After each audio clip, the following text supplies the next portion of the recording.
Hello everyone आज video को आपण मानक स्वागत।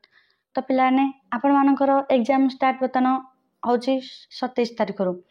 तो जेहेतु ये आपण मानकर 21 तारिख हो गला आपण मान हाथ बर्तन टाइम ना तो आपण मैंने एबेठू ही पढ़ा स्टार्ट कर दिंतु। तो पिलाने बर्तन सबू ऑनर्स आउ इलेक्टिव बर्तन ऑलरेडी अपलोड कर सारी आपण मैंने जाइए प्लेलिस्ट को चेक करदेवे। तो पिलाने एबेठू ही पढ़ापढ़ी स्टार्ट कर दिंतु। मुझे बास दौची सिलेक्शन क्वेश्चन आपण मानक से ही कभर कर बस आपण मैंने सेटक ही थरोली प्रैक्टिस कर जातु।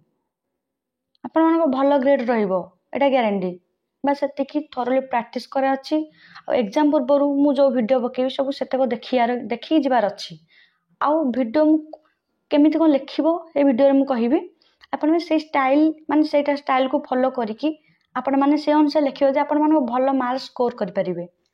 जड़े पढ़ी लिखिदेले हेनी को स्टाइल लिखा से स्टाइलटा भी जाना दरकार केमती कौन लिखा हे केमती कौन लिखिले तुम मानक मार्क मिल। तो पिलाने एबेठू ही पढ़ापढ़ी स्टार्ट कर दिंतु। तो पिलाने बर्तमान देखिए आज केमिस्ट्री माइनर आप जो मन केमिस्ट्री माइनर अच्छी से सिलेक्शन क्वेश्चन केमिस्ट्री जी जोटा अच्छे आपर। तो पिलाने जो मैंने आम चैनल सह जोड़े ना आम चैनल सह जल्दी जोड़े ही जातु। चैनल को सब्सक्राइब करूँ एवं सांग मान सहित निहाती शेयर करेंगे।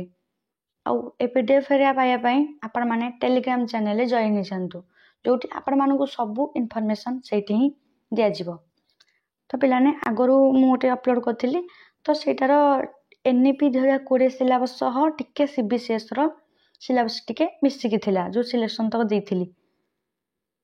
तो पिलाने बर्तमान देख नुआ सिलेक्शन आपण मानक आसी यहीतक ही आप एनईपी 2020 ये सिलेबस अनुसार पूरा तैयारी कराई एनईपी 2020 अनुसार। तो आठरक टिके अर्गानिक पार्ट कटि जाइए तो टिके मु ध्यान दे नी तो पिलाने टिके क्षमा करदे। तो बर्तमान यहीटक पूरा आपण मानक एनईपी 2020 आप बस ये ही पढ़ी जातु थरोली। तो पिलाने देखा फास्ट शॉर्ट टाइप अच्छी फास्ट क्वेश्चन देख Born Haber cycle. Then second देख significance of psi and psi square ये साई एंड साई स्क्वायर। तो देन देखा stability of half filled and complete filled orbitals. Then देखिए आयोनिक बॉन्ड। देन आम देखा 5 number MO diagram. Then quantum number. तो 7 number question अच्छी shape of orbital. Then देखिए आमर वीएस शेपर थ्योरी।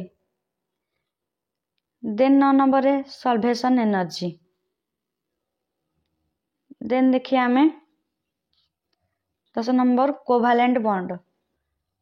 देन आमर अच्छी इलेक्ट्रॉन एफिनिटी इलेक्ट्रोनेगेटिविटी एटा नेगेटिविटी एटा एन करदेवे।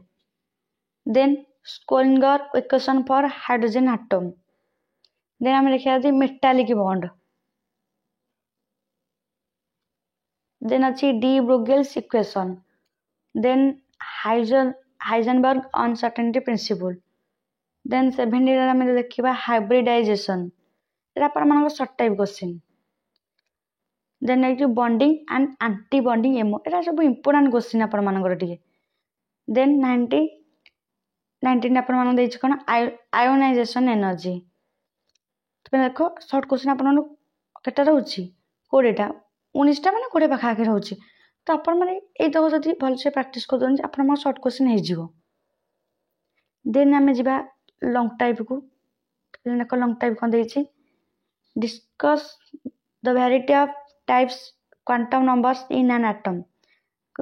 जो कही variety types of quantum number जो आमर अच्छी क्वांटम नंबर प्रिंसिपल आजिमुथल ए सब जो क्वांटम नंबर अच्छी तो ता विषय डिस्कसन कर।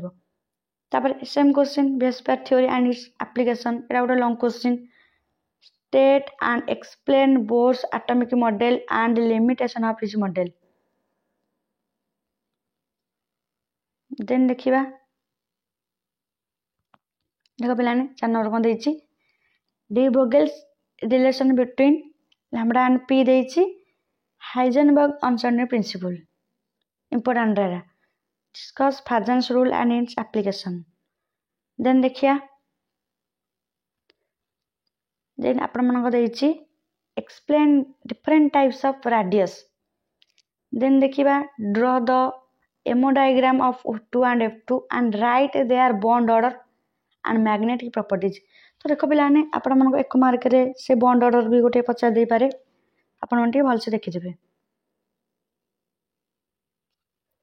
देन देछि what is hybridisation and its significance then देखिबा स्कोनिगर वेव इक्वेशन एटा फर्स्ट विषय गोटे मोस्ट इंपोर्टेंट क्वेश्चन दे देखिए मोस्ट इंपोर्टेंट क्वेश्चन दे स्कोनिगर वेव इक्वेशन निहाती आपण मन देखि जायथिबे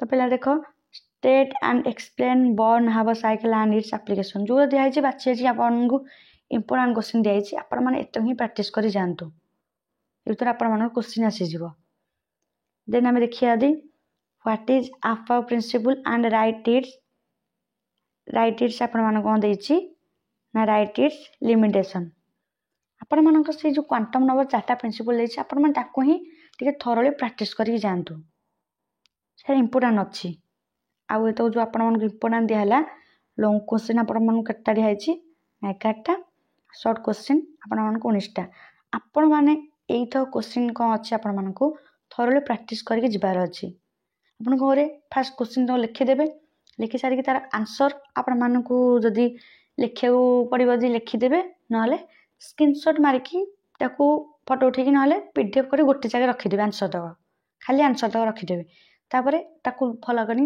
थोरली प्रैक्टिस करिवे एग्जाम पूर्व सेटा ही देखि ही जिवे तो पिलाने बस आपण मन को एतिकी ही पढ़ियार अछि एटा आपण मन एनईपी 2020 जोटा आपण मानकर कोन अछि ना इनऑर्गेनिक केमिस्ट्री अछि आपण मानकर केमिस्ट्री माइनर सेकंड सेमेस्टर पई तो आपण माने आकु ही भलरी टिके थोरली प्रैक्टिस करी जानतु आ वीडियो टी भल लागतिले लाइक शेयर सब्सक्राइब निहाती करिवे आ पीडीएफ पे आम टेलीग्राम चैनल रे जॉइन हो जानतु।